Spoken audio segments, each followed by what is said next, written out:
Where is he? I can't see him. Look again. He's under. Nekoa's not letting go. Someone call 911. Divers rushed in. The crowd screamed, but it was already too late. This wasn't just a tragic accident, it was a warning. One ignored for years, and if it shakes you, it should. Because it's not the first time. And if nothing changes, it won't be the last. It was supposed to be just another show at Ocean Dome Marine Park in San Diego. Another performance. Another round of applause. A routine dance between man and orca, perfected over years of training, trust, and repetition. But that day would end in silence. In front of a full arena, under a bright afternoon sun, something snapped. And Sam Collins, beloved trainer, just 28 years old, never surfaced again. Sam wasn't just another employee. He was the heart of the team, the one who stayed late, the one who knew every animal by name, the one who believed that love and patience could overcome fear. And to him, no orca needed love more than Nekoa. Nekoa was massive, powerful, and feared. Captured as a calf off Iceland, he'd spent more than 20 years performing in concrete tanks. Most trainers kept their distance. He was known to be unpredictable, even dangerous. But Sam saw something else. He saw a soul broken by isolation. Not a monster, but a prisoner. So he tried to heal that wound. With time, trust, and connection, he spent extra hours with Nekoa, learning his moods, adjusting routines, trying to build something real in an environment that was anything but. But captivity doesn't forget. And on that stage, during a moment that should have been safe, everything unraveled. Sam didn't die because of a mistake. He died because a warning was ignored. We keep calling them accidents, but how many more times will it take? We tell the stories they try to bury. If you believe animals deserve freedom, and if you believe Sam's story deserves to be heard, like, share, and subscribe, because the truth matters, and this can't keep happening. Sam Collins believes in something bigger than tricks and applause. He believed that humans and killer whales could form a bond, not for entertainment, but for something deeper, something meaningful, something beautiful, and for a time, it seemed possible. Sam and Nekoa became the stars of Ocean Dome Marine Park. Their connection was electric, their timing flawless. Their shows stunned audiences, whispered signals, moments of real affection. To the crowd, it looked like trust, like magic. But magic has a price. What most people didn't see, what they chose not to see, was where Nekoa came from. Captured in 2001 off the icy coast of Iceland, Nekoa was just a baby ripped from his pod. Never saw his mother again. From that moment on, his life was tanks, transport crates, and strangers. He spent over 20 years as a performer, shuttled between marine parks like a prop. He developed open sores from poor water conditions, ground down his teeth chewing the steel gates, spent long, silent hours floating listlessly, a behavior called logging. Experts say it's a sign of deep psychological distress. He was no stranger to danger either. In 2011, he dragged a trainer underwater. They barely escaped, suffering a dislocated shoulder. Still, he was the crown jewel of the park, over 20 feet long, nearly 6 tons, a true giant. Sleek, powerful, breathtaking. His tail slaps could rattle the glass. His breeches soaked the crowd. Kids screamed, parents cheered. But beneath the cheers, Nekoa was changing, and so was Sam. Behind the smiles, behind the routines, something wasn't right. The bond that once felt like hope was becoming something else. By 2014, something had changed. Nekoa, the prized performer of Ocean Dome, refused to perform. In front of a packed crowd, he circled the tank for over 10 minutes, agitated and restless. Internal reports labeled him unpredictable, high risk, even difficult. But Ocean Dome needed a star, and as long as Nekoa kept drawing crowds, the show had to go on. Behind the scenes, though, staff were whispering. He'd stopped responding to cues, stopped eating regularly. His once curious eyes now stared straight through people. What looked majestic on stage was masking a storm, one that had been building for years. And in August, it finally broke. This wasn't a random accident. It was a pattern, a slow, rising tide of red flags, each one louder than the last, if anyone had been listening. Just 6 weeks before the tragedy, during a routine feeding, Nakoa lunged, his jaws snapped shut, just inches from a junior trainer's arm. No injury, no consequences. It was dismissed as a fluke, but it wasn't. Soon after, he started refusing basic commands. He'd ignore cues even from Sam. Simple tricks like slide out or spy hop turned into long pauses, or worse, agitated circles, deep dives, tail slaps against the concrete walls. Some days he wouldn't eat until nightfall. Veteran trainers started stepping back. 2 asked to be reassigned, 1 quit altogether. Another trainer, who asked not to be named, claimed she filed multiple safety complaints. All she got was a generic acknowledgement email. Then came the internal memo, 2 short paragraphs, marked for internal use only. It warned trainers to limit close contact with Nakoa, stay on the platform, no in-water behaviors without approval, but Sam never saw that memo. Some say it was withheld from him, others believe he ignored it, trusted the bond he'd built with Nakoa. Maybe he didn't want to believe what was becoming obvious to everyone else. Nakoa was breaking down. Something inside him had fractured. Park executives? Silent. No statement. No schedule changes. The bleachers stayed full. Tickets kept selling. Sam kept performing. Until the moment Nakoa made contact again. And this time, it wasn't a warning. It was a death sentence. Because by then, the warning had come too late. August 14th, 2023. It was a blistering summer afternoon at Ocean Dome Marine Park. The stands were full, over 800 spectators, mostly tourists. Children clutched cotton candy. Parents snapped photos, unaware of what was about to unfold. The 2:15 p.m. Orca show was the park's grand finale, the main event, and Sam Collins was center stage. Dressed in his black wetsuit, barefoot on the platform, he flashed a smile as the announcer hyped the crowd. This was familiar. The rocket hop, a crowd favorite. Nakoa would dive, then launch Sam 15 feet into the air in a dramatic burst of power. They'd done it hundreds of times. Sam waved to the crowd. Someone shouted his name. He nodded, then dove in. Below the surface, Nakoa was already circling. The music swelled. Sam floated into position, body straight, arms out. A trainer gave the hand signal. Then, movement. Nakoa surged upward like a torpedo, but something was wrong.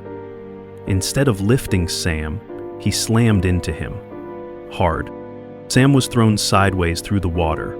From the stands, it might have looked like part of the act. But the trainers knew better. Something was off. Sam tried to reset, swimming back to the center. Then, Nakoa turned. Suddenly, violently, he clamped his jaws around Sam's torso and dragged him under. At first, the crowd gasped. Was it part of the show? A stunt? But the gasps turned to screams. The water erupted. Nakoa surfaced, thrashing, with Sam still in his grip. Emergency whistles blew. Trainers threw in distraction buoys, but Nakoa wasn't letting go. He dove again, surfaced again, shaking Sam like a rag doll. The pool turned red. Panic swept the arena. Parents shielded their children's eyes. Some ran, others froze. The music stopped, cut to static. Then silence. Emergency alarms blared. Lifeguards and medics rushed in. A trainer tried using a long pole to pry Nakoa's mouth open, but the orca bucked violently, knocking him down. It took nearly 7 minutes to pull Sam free. By then, his body was limp, his wetsuit torn. A lifeguard began CPR on the platform. Others tried luring Nakoa into the medical pool, but he didn't move. He just hovered there, still, silent. Blood swirling around him, paramedics arrived, but it was already too late. 2:41 p.m., Sam Collins was pronounced dead on sight. The audience had already been evacuated, many in shock, some sobbing. Dozens of cell phone videos were already flooding social media. The horror spread in real time. In less than 30 minutes, a beloved performance had become a nightmare. Ocean Dome Marine Park shut its gates for the day, but the grief the outrage, the questions, that was just beginning. The hours after Sam's death were a blur of chaos and silence. By nightfall, the story had gone national. Breaking news alerts lit up phones. Orca attack in San Diego Marine Park. Trainer killed during live show. Killer whale strikes again. Ocean Dome's official response? 1 page. Released just before midnight. We are deeply saddened to confirm the passing of one of our valued team members following an incident involving one of our marine mammals. Out of respect for the family and ongoing investigation, we will not be commenting further at this time. No mention of NACOA, no reference to past warnings, no accountability. Behind closed doors, legal teams scrambled. Damage control was underway, before Sam's body had even been released to his family. Staff were silenced. Emails vanished. Safety reports scrubbed. Even the show schedule disappeared from the park's website. But the internet doesn't forget. By the next morning, raw, shaky footage from the bleachers surfaced. NACOA dragging Sam under. Screams in the background. Sam's body pulled lifeless from the water. Each clip more gut-wrenching than the last. Within hours, millions had seen it. Hashtags began trending worldwide. Justice for Sam, Free NACOA, Ban Marine Parks. Then came the protests. By day 3, dozens stood outside Ocean Dome's gates. Signs read, "Captivity kills," "Blood in the water," "Shut it down." Some were lifelong animal rights advocates, others were locals, deeply shaken. Many were former guests who said they'd never come back. Still, the park stayed silent. No press conference, no interviews, no mention of the internal memo that warned against close contact with NACOA just weeks earlier. But something did change. Quietly, without notice or explanation, NACOA was removed from the show lineup. No farewell, no retirement, no word to the public. The star was gone, and the truth was only beginning to surface. One day, NACOA was on the posters. The next, he was gone. No announcement, no explanation. Rumors spread. Maybe he was moved to a private tank. Maybe he was being retrained out of public view. The park said nothing. But their silence said everything, because this wasn't just a tragic accident. It was a system built on silence, profit, and ignoring warning signs until someone paid the ultimate price. Sam Collins was not the first trainer to die in a marine park, and unless something changes, he won't be the last. His death reopened a dark chapter, a history that parks like Ocean Dome have spent decades trying to bury. In 2010, SeaWorld trainer Don Brancheau was killed by an orca named Tilikum. Tilikum had already been linked to 2 other deaths. He was still performing. In 2009, in the Canary Islands, a trainer named Alexis Martinez was killed by an orca named Keto. Internal reports showed signs of aggression for weeks. No one listened. In the 1990s, Ken Peters was dragged to the bottom of a pool by an orca at SeaWorld San Diego. He survived. The video didn't surface for years. Different parks, different names, same pattern. Dr. Laura Myers, a marine biologist with over 15 years studying captive orcas, said it best. These are apex predators, intelligent, emotional, social, but they're also powerful. And when you strip away their freedom, they begin to break down. And when they break, people die. Former trainer Marcus Hayes, who worked with Sam at Ocean Dome, put it even more simply. Sam loved that whale, and maybe, in his own way, NACOA loved Sam too. But love doesn't cancel out trauma. That show was a time bomb. We all knew it. These aren't accidents. They're warnings. But the show goes on. Smiling trainers, dancing whales, splash zones, souvenir cups. Behind the smiles, there are scars. Behind the music, screams. Behind every ticket, there's a cost. Sam is gone, but what happened to him should never be forgotten. Because captivity doesn't just kill people. It breaks orcas from the inside out. In the wild, orcas swim 100 miles a day. They live in family pods, speak in dialects, mourn their dead, form lifelong bonds. In tanks, they swim in circles. They float, still and lifeless. A behavior called logging, a sign of severe distress. Their dorsal fins collapse, they grind their teeth on metal gates. They develop ulcers, infections, broken jaws, and open wounds. Some stop eating, some bash their heads against the walls. Most have never even seen the ocean. They were born in captivity, raised behind glass, torn from their mothers, taught to perform before they could understand what freedom even meant. But there's another way, a better way. Marine sanctuaries, netted ocean coves where retired orcas can live out their days with dignity, still cared for, no longer performing. They can feel the currents, hear the ocean, see the sunrise over real water. It won't erase the trauma, but it's a beginning, and it's already happening. In Iceland, in British Columbia, it's real, it's working. The question isn't, can we do better? It's, will we? Because every show, every clap, every ticket feeds a broken system, one that puts profit before life. We can do better. We must. For Sam, for Nakoa, for the countless others still behind the glass. Sam believed in the connection between humans and animals. He believed orcas could trust us, and that we could be worthy of that. But the system he believed in failed him. It failed Nakoa, and it's still failing, every single day. But it's not too late. If this story moved you, don't let it stop here. Share it. Talk about it.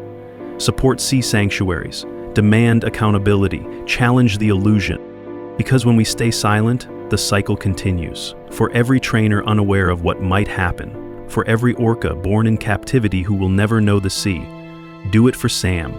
Do it for Nakoa. Because freedom shouldn't be a privilege for some. It's a right. For all. Thank you for watching. If this story mattered to you, like, share, and subscribe. Let's raise our voices together and make sure no more lives are lost to silence. This isn't just about ending a show, it's about starting a movement. Jake's scream ripped through the stadium. It was frantic, raw, full of terror. For a moment, everything stopped. The music cut, the crowd froze. Then, screaming. From the pool's edge, a trainer shouted, "Emergency protocol, pull the net!" But the net didn't move. Another trainer sprinted to the emergency box, hands shaking as she hit the alarm. "Cac's not responding. He's not responding." In the stands, kids cried. Parents stood in shock, covering their mouths. Phones came out, filming horror in real time. Jake surfaced one last time. Blood streaked his face. His mouth barely moved. "Please, help me." Then, Canuck dragged him under. And this time, he didn't come back up. It was February 17th, a warm, sunny day at Ocean World. The stands were packed. Kids laughed. Cameras flashed. Everyone had come to see the magic. Man and orca, side by side. Jake Lawson was the star, the face of the park, a trainer with 15 years of experience, confident, respected, loved. But behind the applause was something much darker, a 12,000-pound killer, and a system built to ignore the sign. In less than 5 minutes, the family show would turn into a nightmare, and Jake Lawson would vanish beneath the water. Forever. You're watching Animal Quests, where real stories reveal the truth behind the spectacle. If this gripped you, like, share, and subscribe, because this is only the beginning. Jake Lawson wasn't just another trainer. He was the trainer. You saw him in every commercial, every brochure, every VIP tour. He lived for the orcas. At 19, he started as a part-time feeder while studying biology. But it didn't take long for the team to see he was different. The orcas responded to him, his voice, his presence, even his silence. By 25, he was an elite trainer. By 30, he ran the entire orca program. His nickname? The Whale Whisperer. He never shouted, never forced a trick, and yet the whales followed him. But that bond came at a price. Jake had done more free swims, unprotected, inside the tank, than any trainer before him. He believed in trust over fear. If you treat them like killers, he said, they'll act like killers. Treat them like partners, and they'll protect you. And for 15 years, they did. Until one didn't. Canuck was no ordinary whale. Born in captivity, raised under bright lights, 12,000 pounds of muscle, intelligence, and instinct. He had never seen the ocean, never hunted, never lived free. From birth, he was trained to perform. Trainers said he was different, calculating, watchful. He didn't rush into commands like the others. He hesitated. Not confused, but deliberate, like he was thinking. Canuck became known as the unpredictable one. In 2017, during a normal swim session, he suddenly broke formation. He dove under a junior trainer and pulled her down by the leg. She surfaced terrified, holding her knee. The park called it playful curiosity. Staff called it something else, a warning. He had other incidents too. Refused to return to holding areas, ignored commands, accepted food only from certain trainers. He never caused serious harm, so the show went on. Some blamed stress, others said he was lonely. But the truth? No one really knew what was going on in Canuck's mind, not even Jake. And on February 17th, that mystery turned deadly. Jake had noticed the change. He asked for more breaks, more rest for Canuck. He wanted to pause the free swims. But the pressure was real. Ticket sales were up. The show was the star attraction, and Jake was its face. He was told everything was under control. Protocols were in place. Canuck was just acting out, so Jake trusted them. He trusted Canuck. And that afternoon, he stepped onto the platform one last time. The show began like any other. The San Diego sky was clear. The water sparkled in the sun. The crowd was ready, laughing, waiting for the splash. No one saw it coming. But in just a few minutes, they'd all be witnesses to something they'd never forget. And Jake Lawson would never come back. The music was loud, the stadium was packed, every seat taken. Backstage, Jake Lawson went through his usual routine, calm, focused, methodical. He reviewed the show plan, checked every cue, suited up, but before the crowd filed in, he took time alone with Canuck. For 30 quiet minutes, they swam together. Just man and whale. Observers said everything looked normal. Canuck obeyed every command, nudged Jake playfully at the surface. No signs of danger, no aggression, just routine. But later, trainers would remember the small things they missed. Canuck was pacing, faster than usual. His eyes didn't wander. He stayed locked on Jake. He didn't make a sound during hand signals. And when Jake turned his back, Canuck's dorsal fin twitched. 2:03 p.m. The show began. Jake jogged onto the platform to thunderous cheers. Canuck surfaced beside him, splashing the crowd with a perfect tail swipe, a flawless opening. Then Jake dove in. The audience roared. This was the moment they came for, the trust dive. Trainer and Orca swimming together, a symbol of harmony. Canuck swam past once, and again, slower, closer. Jake gave the cue for a synchronized spin, but Canuck didn't spin, he circled tighter. His fins sliced the water like a blade. Jake smiled, still unaware. To the audience, it all looked like part of the act, but under the surface, something was off. Canuck's breathing was faster. His tail slapped the water, hard. His fins twitched, off rhythm. Then he vanished beneath the surface. Jake treaded water, scanning. The music kept playing. The audience clapped, expecting the next move. But Canuck wasn't preparing to leap. He was preparing to strike. 2:08 p.m. The illusion shattered. Without warning, Canuck shot upward. He slammed into Jake mid-torso, lifting him from the water, then slamming him back down with brutal force. Witnesses say they heard a crack, not through the speakers, but with their own ears. A sickening sound, bone breaking under pressure. The first scream wasn't Jake's. It came from the crowd. Blood surfaced within seconds. Some thought it was part of the show, a trick, a stunt. But then the water changed, clear blue turning red. Canuck didn't let go. He pulled Jake under, deep, 10 seconds, 20, 30. Then, Jake's body surfaced, limp. Canuck grabbed him again, this time by the leg. Trainers were in motion, alarms blared. A staff member shouted, "Emergency protocol! Clear the pool!" A lifeguard grabbed the emergency pole. 2 others rushed to open the gates, trying to separate Canuck into the medical pool, but Canuck wasn't responding. He ignored the buzzers, ignored the tones, ignored the shouting. He wasn't playing. This was an attack. A trainer threw a bait bucket, hoping to distract him. Canuck didn't flinch. He surfaced again just long enough for the crowd to see Jake, though, alive, his arms reaching up. Then, Canuck yanked him under once more. The evacuation had begun. Children sobbed, parents shielded their eyes, some stood frozen. This wasn't a mistake. It was a total loss of control. The whale was no longer following commands. The show was over. The danger was real. Every second dragged. Every failed attempt chipped away at hope. Jake surfaced one last time. Barely. Blood ran from his mouth, one eye swollen shut. Then, the final blow. Canuck launched into what looked like a breach. He leapt halfway out of the water, then crashed down. Jake was beneath him. The water exploded, then went still. No bubbles, no movement. Jake Lawson didn't resurface. The attack lasted 5 minutes. 5 minutes that changed everything. By the time Canuck sank beneath the water with Jake's body, the stadium was chaos.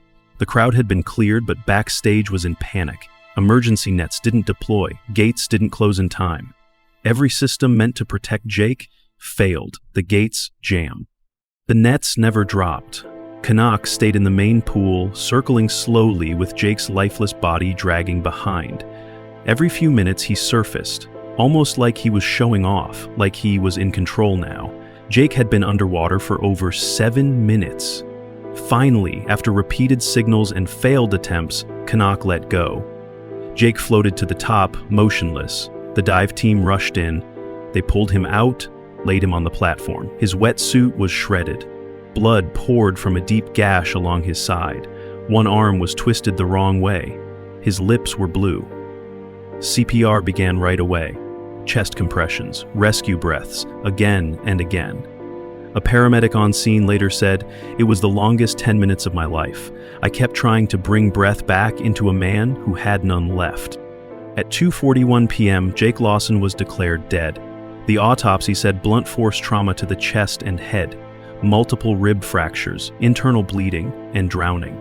But those who knew Jake believed the truth went deeper. A former trainer said anonymously, "He didn't stand a chance, and we knew Canuck had it in him. We all did. We just hoped it wouldn't come to this." Jake trusted the system, trusted the whale, trusted the company. That trust cost him his life. News of Jake's death spread before they could even clean the blood from the pool. By evening, headlines read, "Veteran trainer killed by killer whale at Ocean World." Clips flooded social media. Screaming kids, horrified parents, grainy footage of the attack. Talk shows, live streams, news panels.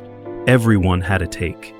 Outside Ocean World, a candlelight vigil started within 24 hours. Former guests, fellow trainers, complete strangers. They held photos of Jake. Some cried. Others just stood in stunned silence. To them, Jake wasn't just another trainer. He was Ocean World. He made the whales seem gentle, safe, magical. Now that illusion was dead too. Ocean World responded quickly on the surface. They paused all Orca shows out of respect. They issued press releases filled with words like tragic accident and unforeseeable event. They promised change, promised internal investigations.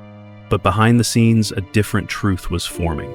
2 weeks later, a leaked government report exposed everything. In just 3 years, Ocean World had broken federal safety rules at least 12 times. Broken gate mechanisms, near-miss incidents never reported, undertrained staff, warning signs in animal behavior ignored. Jake's own emails were in the report. He had flagged Canuck's aggression. He had raised concerns. They were ignored. The public was furious. Animal rights protests broke out nationwide. Hashtags calling to end orca captivity went viral. Petitions gained millions of signatures in days. What started as a tragedy became a movement. Jake Lawson's name was no longer just a headline. It became a rallying cry for change, for justice, for every trainer who was ever told to smile through their fear, and every animal trapped in a tank never built for them. Jake died doing what he loved, working with animals, performing for crowds, trusting a whale he'd spent over 10 years calling a partner. But was his death preventable? The reports say yes. The ignored warnings say yes. The silenced voices say yes. What killed Jake wasn't just a 12,000-pound predator. It was negligence, repetition, a broken system, one that prized the show over safety and silence over truth. In a quiet interview after Jake's funeral, his sister said only this: he warned them. They didn't listen. Candles still sit outside Ocean World's gates. The show lights are back on, but something changed that day. A question was born. Are we protecting animals or using them? Are we honoring trainers or exploiting their passion? And how many more lives will it take before we finally choose to listen? If this story moved you, consider subscribing. We share true, untold stories of animal attacks, raw, real, and unforgettable. Like, share, and drop your thoughts in the comments. And as always, stay curious, stay safe. We'll see you in the next one.